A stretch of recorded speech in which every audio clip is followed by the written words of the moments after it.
Assalamualaikum warahmatullahi wabarakatuh. Perkenalkan, saya Janatun Alia, mahasiswa Program Studi Ekonomi Islam, Fakultas Ekonomika dan Bisnis Universitas Diponegoro, dengan NIM 120202221400034. Video ini dibuat guna memenuhi nilai tambahan ujian akhir semester 2 mata kuliah Teori Ekonomi Makro 1 dengan dosen pengampu Bapak Anim Kafabi SEME. Materi yang akan saya bawakan adalah mengenai permintaan agregat. Berikut materi yang akan saya sampaikan.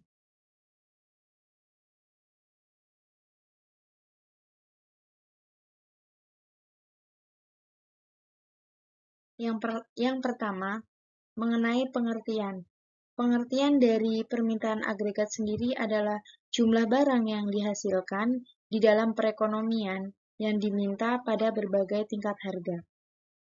Kemudian, kurva agregat demand atau kurva permintaan agregat merupakan kurva yang menggambarkan hubungan antara jumlah output agregat yang diminta dengan tingkat harga.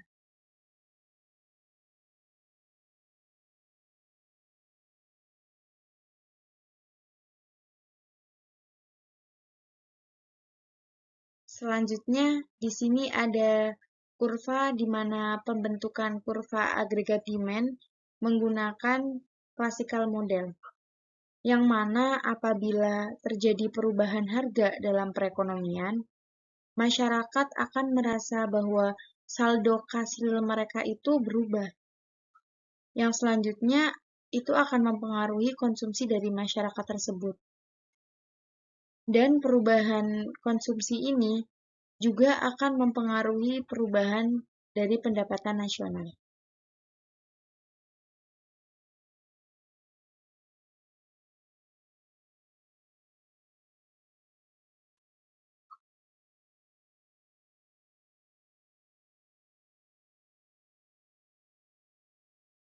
Kemudian di sini ada pembentukan kurva AD menggunakan Keynes Effect, yang mana bisa kita lihat jika terjadi perubahan harga pada perekonomian, maka jumlah uang beredar real akan berubah.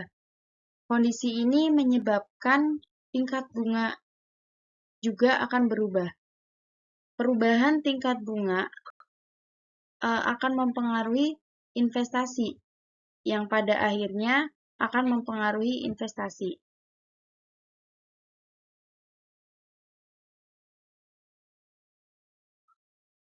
Di sini juga kita dapat melihat di mana adanya perbedaan kurva dari classical model dan Keynes effect saat terjadinya liquidity trap.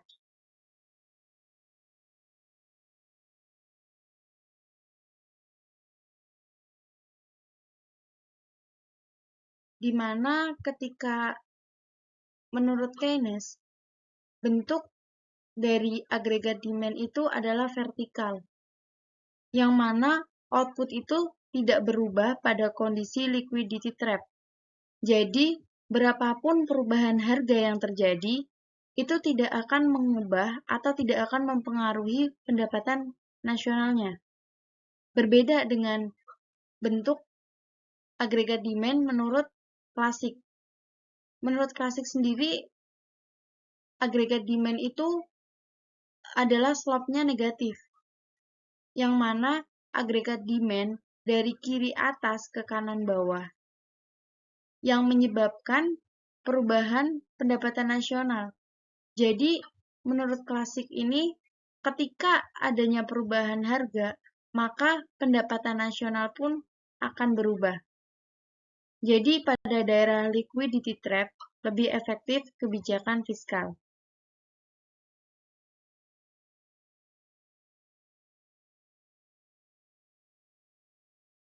Kemudian berikut faktor-faktor yang menggeser kurva agregat demand. Yang pertama yaitu jika jumlah uang beredar itu naik, maka kurva agregat demand akan bergeser ke kanan.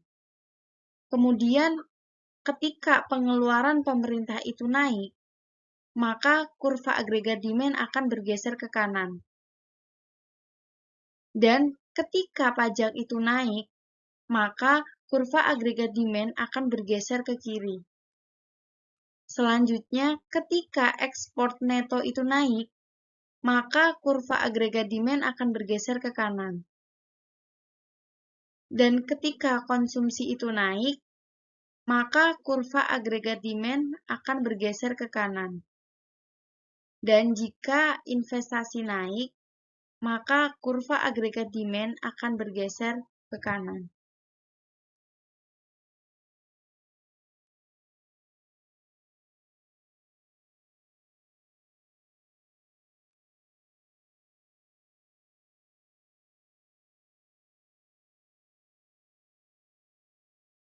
Dan kita juga di sini bisa lihat kurva ketika adanya pengaruh dari peningkatan pengeluaran pemerintah terhadap kurva permintaan agregat.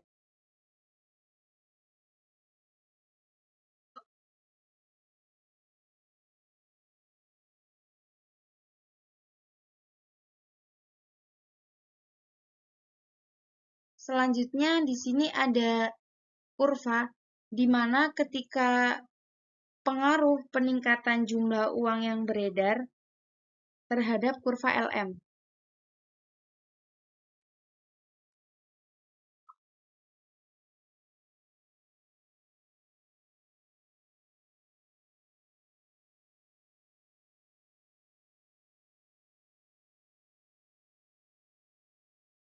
Dan di sini ketika ada kasus crowding out. Crowding out sendiri merupakan kondisi yang terjadi ketika pemerintah melakukan ekspansi kebijakan fiskal guna meningkatkan output dengan meningkatkan pengeluarannya. Namun hal ini menyebabkan ketatnya ketersediaan dana di pasar uang naik, sehingga memaksa tingkat bunga naik dan dapat menurunkan investasi.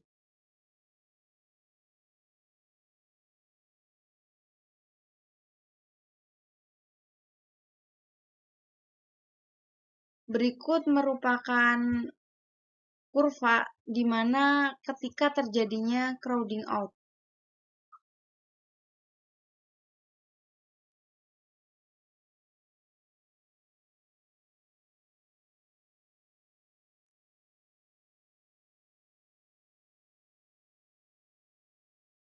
Jadi untuk keterangannya sendiri, yaitu kenaikan pengeluaran pemerintah akan mendorong kurva IS1 yakni I1 dan G1 ke IS2 yakni I2 dan G2.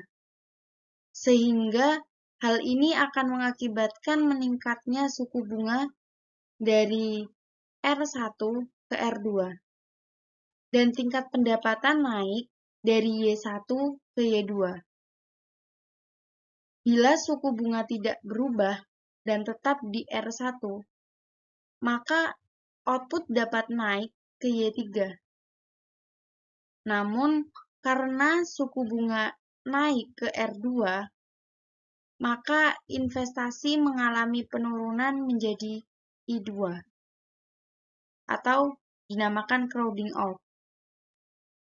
Sehingga output hanya bergeser sejauh Y1 sampai Y2.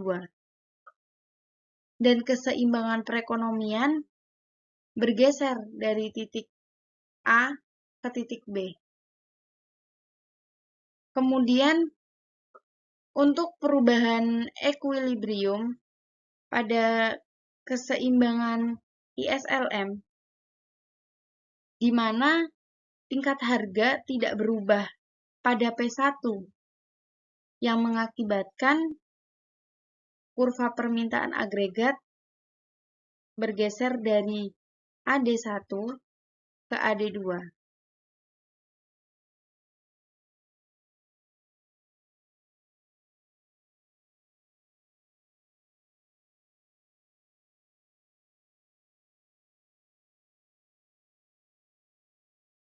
Terima kasih.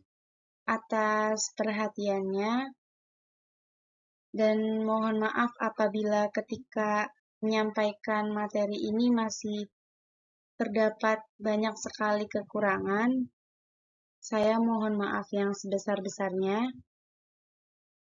Wabillahi taufiq wal hidayah.